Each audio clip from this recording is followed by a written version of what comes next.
বাপের বিরুদ্ধে আল্লাহ রসুলের কাছে অভিযোগ করছে, দুই হাতে কামায়, বাপ দুই হাতে খরচ করে। তাই সব বলতেছে, ইয়া রাসূলুল্লাহ, দুই হাতে কামাই, বাপ জিজ্ঞাসা করা ব্যতীত দুই হাতে খরচ করে, আপনি যদি একটু বুঝাইয়া দিতেন। আল্লাহর রসুল বাপের কাছে লোক পাঠাইছে, যা ডাইকা নিয়ে আয়।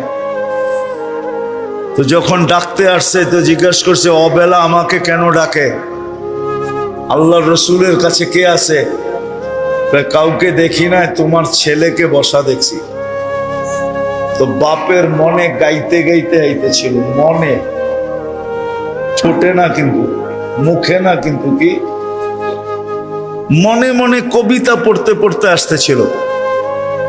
তো জিবরিল আলাইহিস সালাম আগে এসে বইলা দিছেন, একটু পরেই ডুববো, সালাম দিয়া জবাব দেওয়ার পরে কবিতাটি আগে শুনে নিবেন। কিন্তু জিবরিল আলাইহিস সালাম এই কথা বলে নাই যে কবিতা শুনলে আপনারও বুক বাসবে। আল্লাহ রসুল তো আব্বাকে দেখে নাই, ঠিক না?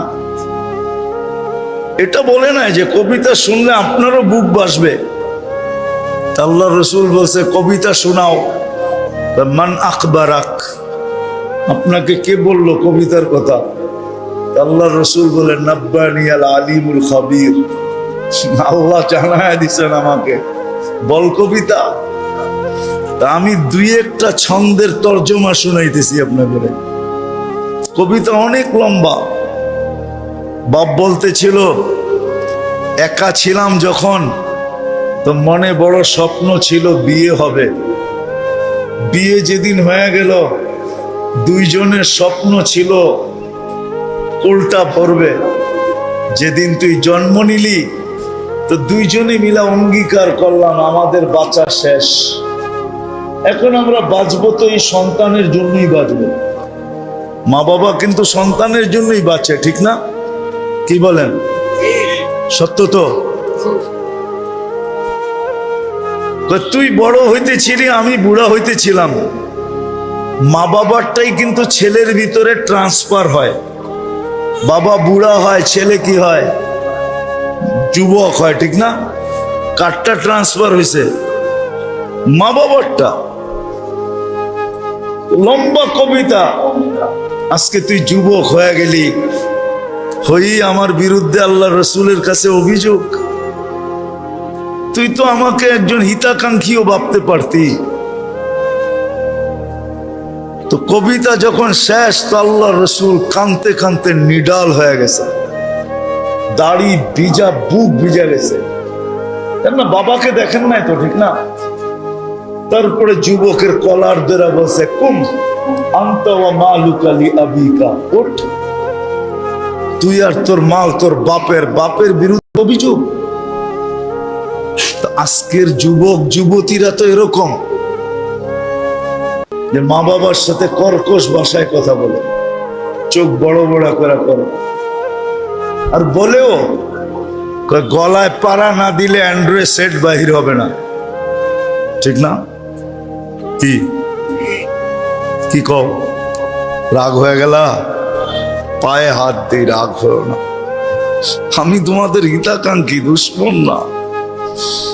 আমি চাই তোমাদের জীবনটা পছন্দের হোক।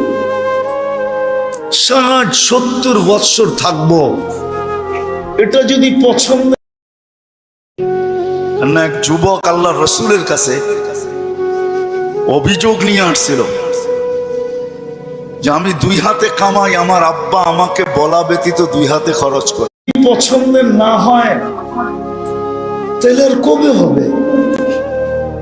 আরেকটা কথা এটাও সত্য, যেদিন এইখানের জীবনটা পছন্দের হবে, রব্বে কাবার কসম, ওইখানের জীবনটা পছন্দের হবে। ওইখানের জীবনটা পছন্দের হওয়া নির্ভর এইখানের জীবনের উপরে। কাইফা তাদিনু কাইফা তুদানু, এটাই সত্য। এখানে ধোঁকা খাইলে ওইখানেও খাবে।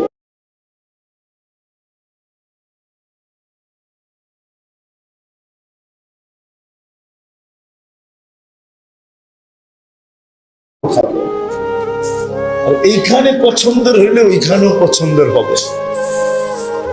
এই জন্য আসেন, বেশি লম্বা লাগবে না।